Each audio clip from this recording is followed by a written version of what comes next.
Bonjour, nous avons l'interrogation pour leçon 2, les activités d'écoute. Activité numéro 1, les réponses personnelles. Répondez avec une phrase complète et intelligente. Question. Bon, numéro 1. Les étudiants de Longwood. Où est-ce que vous vous amusez? Où est-ce que vous vous amusez?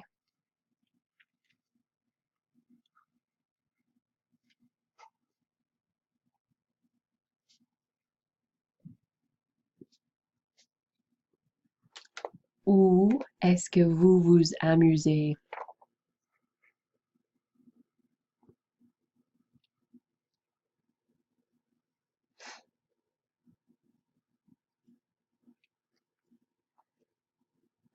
Et numéro 2, préfères-tu habiter en ville ou à la campagne?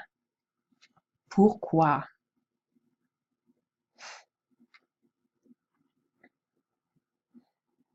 Préfères-tu habiter en ville ou à la campagne? Pourquoi?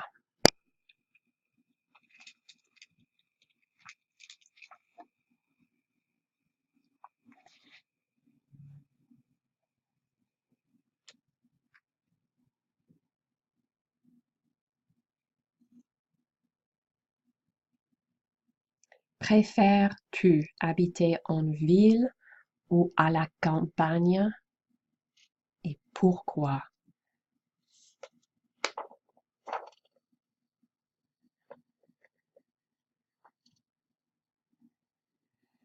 Et numéro 3, comment est ton camarade de chambre idéal? Donne 3 adjectifs. Comment est ton camarade de chambre idéal? Donne 3 adjectifs.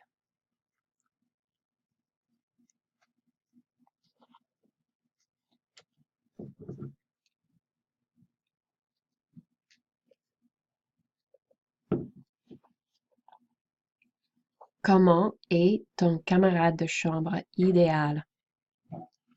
Donne 3 adjectifs. D'accord. Activité numéro 2. Sébastien et ses amis sont très semblables. Faites des phrases pour les décrire. All right, so you will hear about Sébastien. You need to use the same adjectives to describe the new subject of the sentence. And that means you may have to change the adjectives and their agreement, right? Okay. So, in the model, Sébastien est actif et intellectuel. But Adèle and Juliette, these are 2 girls. So you would change those and say Adèle et Juliette sont actives et intellectuelles, féminine pluriel. Ça va? Okay, so numéro 1. Numéro 1. You're going to be writing about Luc and Geoffroy, both guys. All right, so numéro 1. Sébastien est naïf et gentil. Sébastien est naïf et gentil. Sébastien est naïf et gentil. Numéro 2. Sébastien est beau et roux.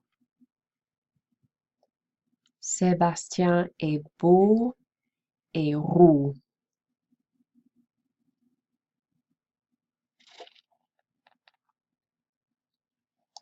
Sébastien est beau et roux. Numéro 3. Sébastien est grand et fou. Sébastien est grand et fou.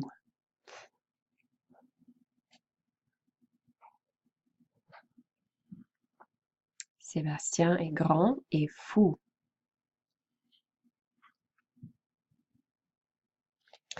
Et numéro 4, Sébastien est travailleur et vieux.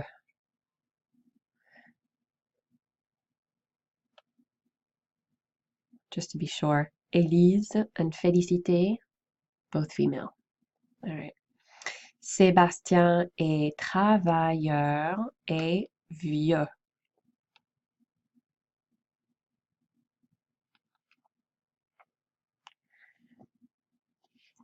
Et voilà.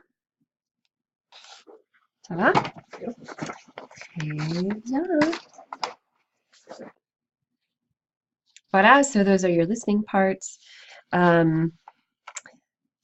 Let's take a look at the rest of the sections, just so you're clear on what the expectations are. Section 3, parlons de la ville. Vocabulary, you're just matching there. Section 4, using reflexive verbs. Make sure you're conjugating those in the present tense. Section 5, réfléchis ou pas. You've got two choices, A or B, deciding whether that verb makes most sense to be used reflexively or not, given the context of the sentence. Section 6, thinking more about placement of adjectives, and from among those three choices, which one is correct. Section 7, accorder. So, right, choosing the correct adjective for the context of the sentence, changing it if necessary to agree with the subject of the sentence.